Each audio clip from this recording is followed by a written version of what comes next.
Click করুন অ্যাপের bell আইকনে আর সাবস্ক্রাইব করুন এবিপি আনন্দ।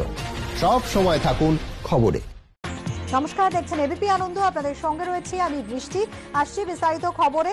সরাসরি চলে যাচ্ছি দিনহাটায়। সেখানে জনসভায় বক্তব্য রাখছেন বিজেপির রাজ্য সভাপতি দিলীপ ঘোষ। ঘর বাড়ি ছেড়ে, বুড়ো বাবা মাকে ছেড়ে, বউ বাচ্চা ছেড়ে কেউ গুজরাট রাজস্থানের মধ্যপ্রদেশে যাবে না। এইখানে গুজরাট রাজস্থান তৈরি হবে, সেটা ভারতীয় জনতা পার্টি। তাই বন্ধুগণ, আপনারা লোকসভার সময় হিম্মত দেখিয়েছেন, ভোট দিয়েছেন, বিজেপির নেতা নিষিদ্ধাকে জিতিয়েছেন।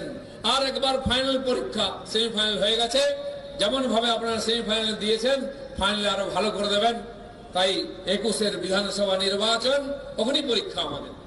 সবাইকে হিম্মত করতে হবে, সবাইকে একসঙ্গে এগিয়ে ভোট দিয়ে বিজেপির ক্যান্ডিডেট জিতিয়ে পশ্চিমবাংলায় বিজেপি সরকার গঠন করতে হবে। 200 সিট দিয়ে বিজেপিকে জেতাতে হবে, যাতে কাজ করে আমরা বাংলা উন্নয়ন করতে পারি। তাহলে সেই বাংলা হবে আমাদের বাংলা, যেখানে মাথা উঁচু করে বাঁচবো।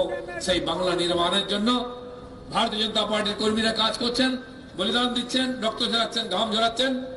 তাদের প্রতি আপনার আস্থা আছে, এই ধারণা আমার আছে। তাই যেভাবে এগিয়েছেন, পরিশ্রম করেছেন, আরেকটু পরিশ্রম করুন, আরেকটু সাহস দেখান।